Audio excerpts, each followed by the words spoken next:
खास करके महिलाओं से पूछती हूँ, कहीं आग लग जाएगी तो क्या करेंगे? क्या पानी डालेंगे, पर पानी तो नहीं डालते। हाँ, लेकिन कहीं आग लग जाए तो पानी ही डाला जाता है। आग लग जाएगी वहां घी डाल के, और आग थोड़ी करेंगे। तो इसीलिए यहां पर जितनी भी सासू है, मैं सबको कहती हूं जिनके 2 बेटे हो, घर में एक तेज है तो दूजी धीमी लो, क्योंकि वो दोनों ही तेज होगी तो रोज पटाखा, रोज दिवाली। तो एक तेज है तो दूजी धीमी लो, और एक धीमी है तो दूजी तेज लो, और 2 ही चले तो महाराज। और जिनके एक हो वो अपने अनुसार लो। वे आपको घर में कैसा माहौल चाहिए? अब कोई कहे कि नहीं मुझे तो शांति चाहिए तो धीमी लाओ, कोई कहे नहीं भाई शांति नहीं, थोड़ा बहुत तो होना चाहिए जीवन में, तो तेज लाओ। तो महाराज नरसिंह जी के लिए एक सीधी सादी कन्या मिल गई। अब ब्याह होने के कुछ दिन बाद डोकरी भी गई अपने धाम। अब भौजाई ने अपना रूप दिखाया। अभी तक तो सासू की शर्म थी थोड़ी, अब वो नरसिंह जी की पत्नी को खूब तंग करे। वो झाड़ू काढ़े तो पीछे से कूड़ा फेंक दे, थारी माँ थाने फूस काटनी कंज गई के? फूस काटनी मतलब झाड़ू लगाना। ये ससुराल में जाओ ना तो एक डायलॉग तो माँ ने पता नहीं, जैसे कॉपीराइट है उनका, माँ ने नहीं सिखाया क्या, कि मानो पता नहीं माँ क्या रह रहे थे कि कोई कोचिंग सेंटर में रह रहे थे, हर चीज सीख सिखा के आना था हमें वहां से। उसने कहा कि माँ ने इतना भी नहीं सिखाया, क्या झाड़ू काटना तक नहीं सिखाया? पर ऐसा नहीं कि पत्नी जवाब दे दे कि भैया आपने कूड़ा गिराया। वो कहती क्या एक और हाथ फेर दो, कितना समय लगेगा? अब झगड़ा करेंगे, झगड़ा करने में तो समय जाएगा ही, वो समय थोड़ा सा एक हाथ और फेर दो। सब्जी बनाए तो खूब नमक डाल दे। पर नरसिंह जी की पत्नी एकदम गाय, अरे वो प्रतिकार ही नहीं करे। पर महाराज आजकल सहन शक्ति की भरपूर कमी आ गई है, कोई चुप ही नहीं हो। आजकल तो सुनते हैं तो सिर्फ कथा या भजन, बाकी तो बोलते ही बोलते हैं। घर में एक चुप हो जाए तो परिवार संभल जाए, चुप कोई नहीं होता। और क्या सोचकर नहीं होते कि हम चुप हो गए तो हमको वो छोटा समझेंगे, हमको वो कमजोर समझेंगे। अरे वो कौन होते समझने वाले? वो दुनिया चला रहे हैं क्या? उनके विचारों से दुनिया चल रही है? या वो 1-2 बात आप उनको जवाब दे दोगे तो आप बड़े ऊंचे स्थान पर पहुंच जाओगे? जो समझने वाला है उसको समझाओ।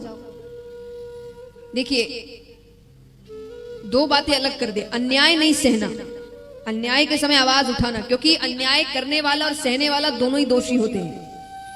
जो जान रहा है कि मुझ पर अन्याय हो रहा है फिर भी चुप बैठा है तो वो भी दोषी है। तो अन्याय नहीं सहना, उस समय आवाज उठाना, लेकिन जबरदस्ती के झगड़ों में आवाज नहीं उठाना, ये सोच करके हमको जवाब देना है, उसने ऐसा कहा तो हम जवाब कैसे ना दें। एक बहुत अच्छी बात बताती हूं मैं आपको अपने अनुभव से। देखिए मैं काफी ज्यादा चीजें अनुभवों से नहीं बता सकती, उम्र उतनी नहीं है कि बहुत अनुभवी हूं, बहुत अनुभव कर लिया, उतनी उम्र नहीं है। तो कुछ ही बातें कभी कभार बता सकती अनुभव से। एक बात बताती हूं गारंटी के साथ, जब भी ऐसा कुछ होना, कोई सामने वाला आपसे कुछ ऐसा कह रहा है जो आपको अच्छा नहीं लग रहा, कुछ भी आप ऐसा नहीं कर सकते, ऐसे हैं वैसे हैं, कुछ भी, उसको जवाब देने की बजाय शांत रहना। और जवाब किसको देने देना? क्योंकि वो जब जवाब देते हैं ना, उस जवाब को पूरी दुनिया देखती है। हम देंगे तो वो एक दूसरे में झगड़े कर वो खुद भूल जाएगा। ऐसे जवाब में क्या आना? जवाब तो ऐसा देना कि जवाब आपने नहीं, समय ने दिया है, और वो जवाब देकर उस व्यक्ति को अपने अंदर समझ आए कि मैंने कितना गलत किया था, तो उसको जवाब बोलते हैं। तो छोटे मोटे झगड़ों में या कोई भी ऐसे झगड़े में जो आप सांसारिक लोगों से करते हैं, तो जवाब मत, उसको देने दीजिए। उनके भरोसे रहते। नरसिंह जी ने उनके भरोसे सब काम किया, अपने भरोसे करते तो शायद ही कोई मायरा भर पाते हो, और उनके भरोसे किया तो 56 करोड़ का मायरा भरा गया था। कितना? और ये किस समय? 500-600 साल पुरानी घटना। उस समय 56 करोड़ का मायरा। सोचिए, ऐसा समय जब मैं आपको बता रही हूं कि 10 रुपए भी बहुत बड़ी बात थी, उस समय भगवान ने करोड़ों का मायरा भरा था।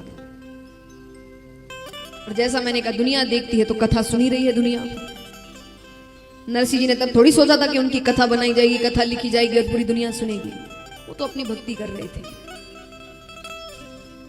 तो महाराज, अन्याय नहीं सहना, लेकिन हर छोटी छोटी बातों पर झगड़ा करना, ये सोच करके सामने वाला क्या सोचेगा, अपना ही जीवन बिगाड़ रहे हो।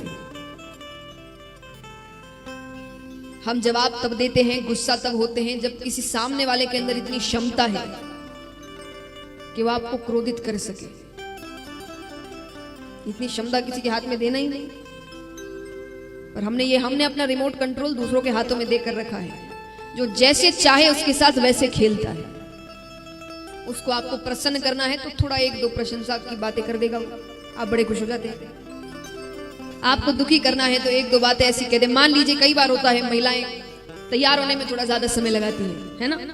कहीं बाहर जाना है आपको, मान लीजिए आपने कई घंटे लगाए हैं तैयार होने में, ऊपर से नीचे तक खूब सुंदर लग रहे हैं अपने आप को अभी तक, क्योंकि आप तैयार हो रहे हैं, अपने कमरे में हैं, कांच के सामने अपने आप को निहार रहे हैं। आज तो बड़े सुंदर लग रहे हैं। घर से बाहर पैर रखा है, किसी पड़ोस वाली नहीं कह दिया बिल्कुल अच्छा रंग नहीं है, क्या पहना है। इतने घंटे की मेहनत, इतने घंटे की खुशी, खुद को निहारना, वो 1 मिनट में खत्म हो जाता है। फिर खुद को लगने लगता है शायद सही में अच्छा रंग नहीं है। क्यों?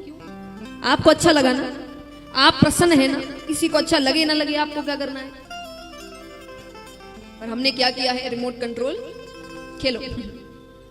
किसी को गुस्सा दिलाना है, 1-2 बातें कहेगा और हम क्रोधित हो जाते हैं, 10 बातें कह देते हैं। ये अच्छी बात है? अपने ऊपर इतना सा कंट्रोल नहीं है हमारा।